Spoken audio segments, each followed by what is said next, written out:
जैसा कि आप जानते हैं इंडिया में कितनी सारी रेप केसेस होती हैं और लड़कियों के मर्डर होते हैं। लड़कियों को एक खिलौने की तरह ट्रीट किया जाता है। जैसा कि 2012 के केसेस देखे, निर्भया के साथ क्या हुआ। क्या निर्भया को एक्चुअल में इंसाफ मिला था? मैं तो नहीं मानता, क्योंकि देखो 2012 को और कितना डिस्टेंस था 2019 को जाके फांसी। ये एक इंसाफ नहीं था, ये एक बिल्कुल एक पॉलिटिकल गेम थी। और देखो 2022 में रिपोर्ट्स किए गए थे, तकरीबन पर डे 90 केसेस हो रही थी। क्या वहाँ पे औरतों को सेफ्टी दी गई थी? और खास तौर पर हॉस्पिटल्स में, कॉलेजों में नहीं, कुछ नहीं दी गया। और अभी देखो 2 अगस्त को क्या केस सामने आ गई। एक डॉक्टर को मर्डर की गई जो ऑन ड्यूटी थी 36 आवर्स, फिर से ट्रीट हो और उसका मर्डर हुआ। तो हम सबको चाहिए कि हम आवाज उठाएं। जिस तरह अभी प्रोटेस्ट हो रहे हैं अच्छे हो रहे हैं। एक बहन कह रही थी कि मेरी डाउनलोड करें, अपलोड करें, अपना आवाज़ उठाएं। तो मैंने सोचा कि मैं एक थोड़ी वॉइस और करूं और उसकी वर्ड यूज़ करूं, क्योंकि मुझे आवाज़ उठानी है। मुझे कोई गरज नहीं कि मेरी वर्ड वायरल जाती या नहीं। एक बंदा दिया है 2 देखे, बस मैं आवाज़ उठा रहा हूं। इस इंसिडेंट्स को मरने मत दीजिए, इस मैसेज को स्प्रेड कीजिए, इस वीडियो को डाउनलोड कीजिए और उसे व्हाट्सएप, फेसबुक, इंस्टाग्राम, ट्विटर जहाँ शेयर करना है शेयर कीजिए। क्योंकि एक महिला को देवी बनाना दूर की बात, अगर हम उसे एक इंसान जैसे ट्रीट कर पाए तो ये भी बहुत बड़ी जीत होगी। भारत में महिलाओं को कितनी इज्जत है। बंगाल में जहां महिलाओं को देवी का रूप माना जाता है, वहां एक महिला डॉक्टर के साथ जो हुआ वो सुनकर you will be shocked.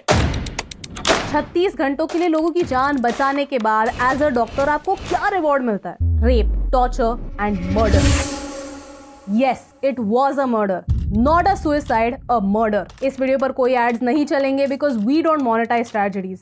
This video needs attention, it doesn't need us to earn profit. लेकिन आपसे एक रिक्वेस्ट है कि इस वीडियो को ज्यादा से ज्यादा शेयर कीजिए, क्योंकि कई लोग चाहते हैं कि ये न्यूज एक नेशनल न्यूज ना बने, एक हेडलाइन ना बने, बस एक साइड नोट बनकर रह जाए, न्यूज की भीड़ में कहीं खो जाए। क्योंकि आज एक ऐसी इंसिडेंट की बात करनी है जिसने मेरे अंदर के सारे होप को खत्म कर दिए। और सैड बात ये है कि डॉक्टर्स को छोड़कर इस बात की परवाह किसी को नहीं है। इस पूरे वीडियो में हम विक्टिम को डॉक्टर एम कहेंगे। उनके फैमिली के प्रिवेसी के लिए हम उनका नेम या फोटो इस वीडियो में यूज नहीं करने वाले हैं। कोलकाता के आरजी कार कॉलेज में एक घिनौना मर्डर हुआ। बैक टू बैक 36 आवर्स काम करने के बाद ये डॉक्टर रात को कुछ समय के लिए कॉलेज के सेमिनार हॉल में रेस्ट करने के लिए गई और वहां के साथ अनस्पीकेबल टॉर्चर हुआ। Dead body of the girl जिसके मुंह में खून था, शरीर में कोई कपड़ा नहीं था, पैर दोनों राइट एंगल में मिला गया, एक पाँव बेड के इस तरफ, एक पाँव बेड के इस तरफ मिला गया। जब तक पेल्विक गर्डल नहीं टूटता है इस तरह 2 पाँव को नहीं चीरा जा सकता है। चश्मे को कूटा गया जिसके वजह से आंखों से खून निकल गया, गले में गला दबाकर मारा गया। ये पूरा पोस्टमार्टम रिपोर्ट में वायरल हुआ है, आप लोग कृपया देखिए। I promise you that not a grain of the words I utter today is alive. Bleeding from her eyes, bleeding from her mouth, bleeding from her vagina, injury all over her body, fractures। ये सरासर एक murder है। Social media पर धीरे धीरे details बाहर आ रही हैं। You know the worst part, torture की डिटेल्स बरी करने की कोशिश की। डॉक्टर एम के पेरेंट्स को झूठ कहा गया कि ये मर्डर नहीं एक सुसाइड था। केस बंद करने की हर वो कोशिश की गई जो की जा सकती है। Evidence was destroyed. In fact Twitter पर कुछ लोग कह रहे हैं कि उस कॉलेज में सेमिनार हॉल के ऑपोजिट रेनोवेशन शुरू हो चुके हैं ताकि कोई एविडेंस बच ही ना पाए। पुलिस इन्वेस्टिगेशन तक कॉम्प्रोमाइज हो चुकी है। डॉक्टर एम के मेंटल स्टेट पर सवाल उठाए गए। अरेस्ट की बात तो तब हुई जब प्रोटेस्ट की वजह से इस इशू को मीडिया अटेंशन मिला, लेकिन एक डीले की वजह से इन्वेस्टिगेशन सीरियसली कॉम्प्रोमाइज हो सकता है। Evidence can be destroyed. Bengal CM Mamata Banerjee ने पुलिस को एक वार्निंग दी कि अगर संडे तक कुछ प्रोग्रेस नहीं हुआ तो केस सीबीआई को ट्रांसफर कर दी जाएगी। ऐसा माना जाता है कि सस्पेक्ट के पॉलिटिकल कनेक्शंस थे।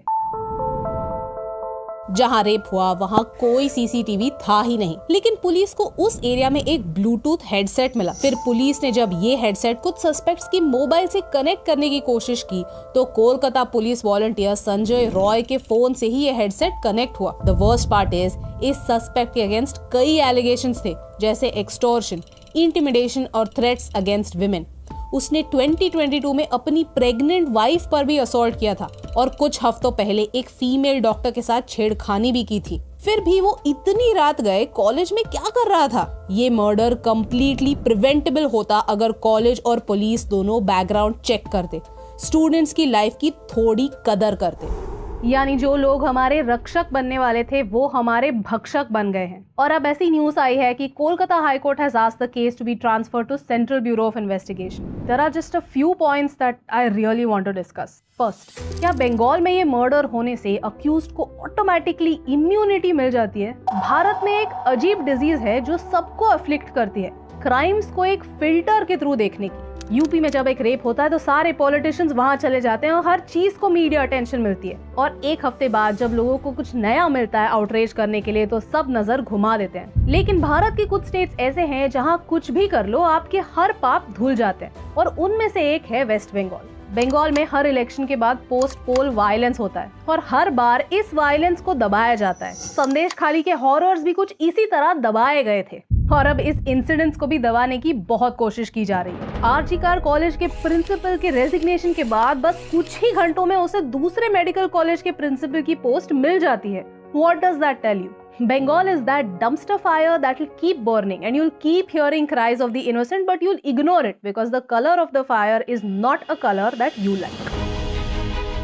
इस ट्विटर थ्रेड को पढ़िए. It tells you all about the court proceedings in Calcutta High Court where the parents appealed कि हमारे बच्चे की इन्वेस्टिगेशन सही तरह से नहीं हो रही है, and just read the observations the Calcutta high court had. I mean state खुद कहता है कि हमें तो कोई प्रॉब्लम लगा ही नहीं, हमें लगा कि फैमिली इन्वेस्टिगेशन से खुश होगी, और वहाँ कैलकाटा हाई कोर्ट खुद कहता है कि मुझे नहीं लगता इस सिचुएशन में खुश ये शब्द फिट होता है. And I can't believe this is an actual interaction. The second point is Bharat में पॉलिटिशियन और बाबू लोग अपने पोजीशन का कुछ ज्यादा ही प्राइड रखते हैं, और क्यों ना रखें, उनकी सारी गलतियां हर बार माफ होती है ना. अगर आपके पॉलिटिकल कनेक्शंस हैं तो आपको लॉ एंड ऑर्डर का कोई डर है ही नहीं. पुणे पोर्शे केस में यही तो हुआ था. पॉलिटिकल कनेक्शन होना या फिर किसी पॉलिटिकल पार्टी का मेंबर होना, यानी आपके सारे खून माफ, क्योंकि अगर आपने कुछ कर दिया तो पूरी सिस्टम आपको बचाने में लग जाती है. पुलिस आपके अगेंस्ट एविडेंस बरी कर देगी. इन्वेस्टिगेशन को पूरा करने के लिए सालों लग जाएंगे. कोर्ट में 50 सालों के लिए केस चलती रहेगी. अल्टीमेटली कुछ नहीं होगा और कुछ नहीं बदलेगा. And that's the real shame. At least social media की वजह से ये सारे केसेस बाहर तो आते हैं, लेकिन अल्टीमेटली वो भी भूले जाते हैं, क्योंकि इतने बड़े देश में हर दिन कुछ ना कुछ तो होता ही रहता है. लोग एक ट्रेजेडी से दूसरे ट्रेजेडी तक मूव ऑन कर जाते हैं. The people who have power should be fearful. They should be scared of the law and they should be equal in front of the law. Until this happens, nothing is going to change. To all the politicians, to all the babus, and to everybody who has so much of pride because of their position, we know you all are frauds. We know that you are the reason behind our problems. Take your fake pride and literally stuff it somewhere, because we know that you don't deserve anything, because you are the reason why this society is so backward. Why? Because of corruption, we are so behind our peers and behind even smaller nations, and because of people like you, this society is trapped in one of the worst messes ever. You deserve nothing. If you use your political connections and your fake pride to just create this aura around you, you deserve nothing and we know it. और इसका एक example मैं आपको देती हूँ कि आज अगर आप किसी भी डॉक्टर या फिर किसी नर्स से बात करेंगे कि एक्चुअल हॉस्पिटल्स में वर्किंग कंडीशंस क्या होती हैं, तो आप समझ पाएंगे कि उनका दुख क्या है, उनके दर्द क्या है. And in spite of all of that वो आके लोगों को ट्रीट करते हैं. जरा पढ़िए कि हॉस्पिटल में फैसिलिटीज नहीं होते, डॉक्टर्स के लिए बेड्स नहीं होते, उन्हें 36 घंटों के लिए शिफ्ट लगानी पड़ती है, and in spite of that they still have to come out and heal patients. And thirdly, Bharat का एक प्रॉब्लम है और वो है सोशल कंडीशनिंग. हम अभी भी उस देश में रहते हैं जहां लोग सोचते हैं कि ताली एक हाथ से नहीं बजती. Even while creating content online I get disgusting comments about my appearance, और हर बार ऐसे कमेंट्स करने वाले लोग मर्द ही होते हैं. क्यों? हाँ, आपको मेरे डार्क सर्कल से कितना प्रॉब्लम क्यों है? हमारे लुक्स पे, हमारे थॉट्स पे, हमारे एग्जिस्टेंस पे विशेष टिप्पणी देने वाले लोग क्यों हैं? Anyone who thinks that we don't have an attitude problem towards women in India is just kidding themselves. ये सच नहीं है. I know that there are good men. I know that there are supportive men. लेकिन हर एक supportive मर्द के लिए 100 ऐसे toxic मर्द होते हैं जो ऑनलाइन आके उनका सारा बैगेज हमारे पे अनलोड कर देते हैं. और ये सच है, ये आप डिनाई नहीं कर सकते. I am a working woman and every day I have to face the question, why are you not having kids? Other people are having kids, other creators are having kids. It's not a race. But we still have to face it. हमारे देश में इस mentality का problem है। I am a chartered accountant, I am a ranker, I run a business with my husband. लेकिन ये सब भूलकर मुझे हमेशा मेरे अपीयरेंस तक नीचे गिराया जाता है, नीचा दिखाया जाता है। एंड यू मे फील कि इन सारी बातों का इस इंसिडेंट से क्या कनेक्शन है। You may think that rape is a sexual act, but no, rape is a power act to show the woman her place. क्योंकि आज भी समाज में ऐसे लोग हैं जो उनकी पावर हमारे ऊपर थोपते हैं। Respect zero, ego hero. जब तक ये करेक्ट नहीं होगा तब तक कुछ नहीं बदलेगा। बदलना है तो भारत के मर्दों को अपनी नजर और अपनी सोच को बदलना ही होगा। As a country, we need to think if a man needs to rape a woman, to torture a woman to feel powerful in his life, तो how much psychological help do we all really need? India is 50% women, और अगर हम चाहते हैं कि हम develop हो तो हमें टैलेंटेड महिलाओं की जरूरत है। ऐसी महिलाएं जो घर की लक्ष्मी बने, जो घर की चार दीवारों में कैद ना रहे, बाहर निकले, बेखौफ होकर निकले। जब तक महिलाएं सेफ नहीं है तब तक आधा भारत सेफ नहीं है। इन दी एंड मेरी आपसे एक ही रिक्वेस्ट है, इस इंसिडेंट्स को मरने मत दीजिए। इस मैसेज को स्प्रेड कीजिए, इस वीडियो को डाउनलोड कीजिए और उसे व्हाट्सएप, फेसबुक, इंस्टाग्राम, ट्विटर जहां शेयर करना है शेयर कीजिए। क्योंकि एक महिला को देवी बनाना दूर की बात, अगर हम उसे एक इंसान जैसे ट्रीट कर पाए तो ये भी बहुत बड़ी जीत होगी। और शुरुआत आपसे और आपके घर से होने की सख्त जरूरत है। क्योंकि एक के करने से क्या फर्क पड़ता है, लेकिन एक के करने से बहुत फर्क पड़ता है। और इन दोनों लाइंस में सिर्फ एक का फर्क है, and that's the reason why फर्क पड़ता है।